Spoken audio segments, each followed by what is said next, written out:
트럼프 대통령이 SNS로 하메네이의 사망 사실을 발표한 데 이어 이란 정부도 하메네이의 사망을 공식 확인했습니다. 이란 국영 TV 앵커는 눈물을 흘리며 하메네이의 사망 소식을 전했습니다. حسینی خامنه‌ای در راه سربلندی حرم جمهوری اسلامی ایران شهد گوارای شهادت را نوشیدند و به ملکوت اعلی پیوستند. 이란 정부는 40일간 전 국민적 추도 기간과 일주일간의 공휴일을 선포했습니다. 또 미국과 이스라엘에 대한 강력한 보복을 다짐했습니다. 이슬람 혁명 수비대는 이란 역사상 가장 파괴적인 공격이 이스라엘과 미국 테러 분자들의 기지들을 향해 곧 가해질 것이라고 위협했습니다. 이란 정부와 대통령실도 이슬람 혁명의 지도자를 암살한 범죄를 묵과하지 않을 것이라며 범죄자인 미국과 이스라엘 정권에 뿌리를 뽑을 것이라고 경고했습니다. 이란 국방부도 미사일과 드론으로 적의 모든 전략적 거점을 정밀 타격할 준비를 마쳤고 그 끝은 승리뿐이라고 밝혔습니다. 하지만 이란 정부는 하메네이에 이어 혁명수비대 총사령관의 사망도 공식 확인했습니다. 37년간 이어진 하메네이 철권 통치가 막을 내림과 동시에 핵심 지도부가 대거 제거된 상황에서 이란 내 승계 절차가 제대로 이루어질지도 미지수입니다. YTN 박영진입니다. 트럼프 대통령은 중동 전역, 나아가 전 세계의 평화를 위해 강력하고 정밀한 폭격은 이번 주 내내 중단 없이 계속될 것이라고 예고했습니다. 또 이란 혁명 수비대와 군대, 경찰 병력 중 많은 이들이 싸우고 싶어 하지 않고 미국에서 면책을 받길 원한다는 소식이 들려왔다고 주장했습니다.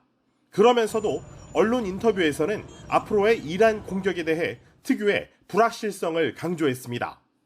미국 온라인 매체 아시오스와의 인터뷰에서 장기전으로 이란을 장악할 수 있고 2, 3일 뒤 공격을 그만둘 수도 있다고 말했습니다.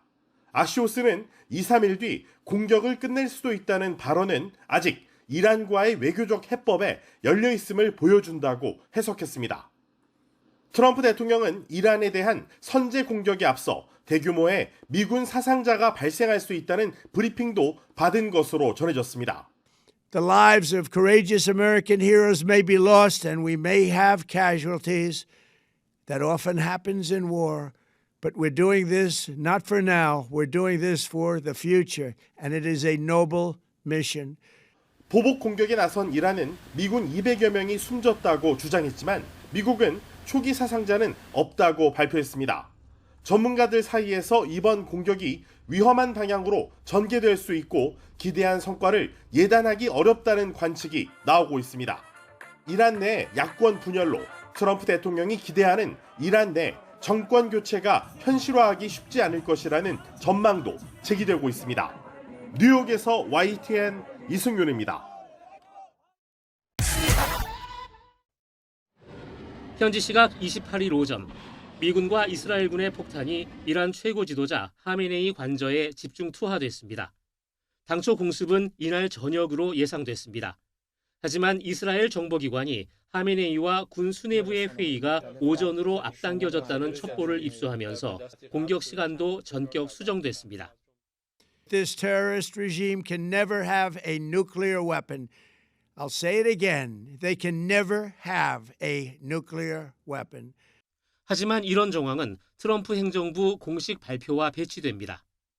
트럼프 대통령과 국무부는 이란이 탄도미사일을 선제 발사하려는 징후를 포착해 방어적 차원에서 공격했다고 주장해왔습니다. 미군을 보호하기 위한 어쩔 수 없는 예방적 조치였다는 논리입니다. 그러나 CNN 등 외신은 미국이 먼저 공격하지 않는 한 이란이 미군을 선제 공격할 계획은 없었다고 전했습니다. 사실상 이란 수뇌부를 제거하기 위해 기회 타격을 감행해놓고 대외적으론 미사일 위협을 명분으로 내세웠다는 지적이 나옵니다. 미국 내에선 거센 위헌 논란으로 번지고 있습니다. 미 헌법은 전쟁 선포 권한을 오직 의회에 부여하고 있습니다. 민주당은 대통령이 긴급한 방어 상황이 아님에도 의회 승인 없이 독단적으로 전쟁을 시작했다며 강력히 반발하고 있습니다. I wouldn't hesitate to use the American military to protect Americans and our interests, but I just don't see at all how this is what Americans want. 트럼프는 앞서 지난해 이란 핵시설 폭격과 베네수엘라 사태도 의회를 건너뛰었습니다. 작전이 장기화될 경우 트럼프 행정부를 향한 법적 책임론은 더욱 거세질 전망입니다. YTN 권영입니다. 트럼프 대통령의 목표는 명확합니다.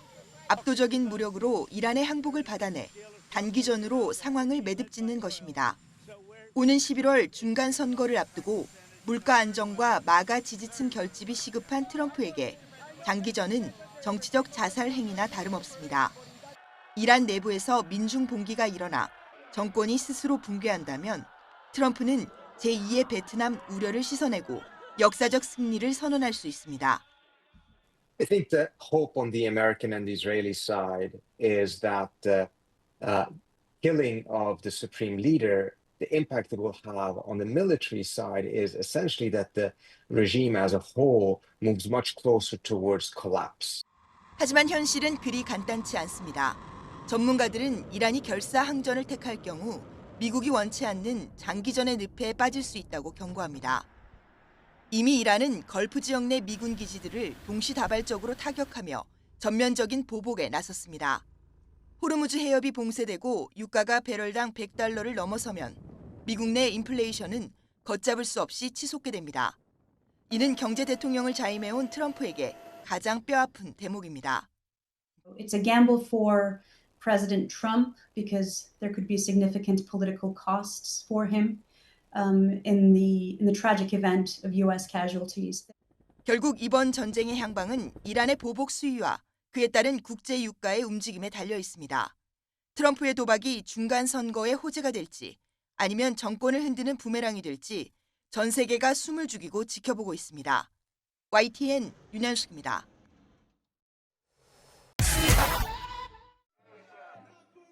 전쟁을 멈춰라. 더는 중동에서 사람을 죽이지 마라. 백악관 앞에 시민들이 모여 함성을 지릅니다. 미국과 이스라엘의 이란 공습을 규탄하는 시위입니다.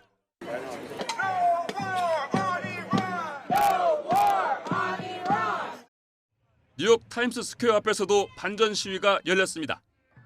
살상 행위가 수치스럽다. 미국인인 게 부끄럽다는 시민도 있습니다. I'm ashamed to come from the United States right now. I feel the shame of what we're doing around the world. 반면 이번 공격을 환영하는 사람들도 곳곳에 모였습니다. 옛 이란 팔레비 왕조 깃발을 흔들며 47년 만에 마침내 자유가 찾아왔다고 환호하는가 하면 하메네이 사망 소식을 반기고 트럼프 대통령에게 감사하기까지 했습니다.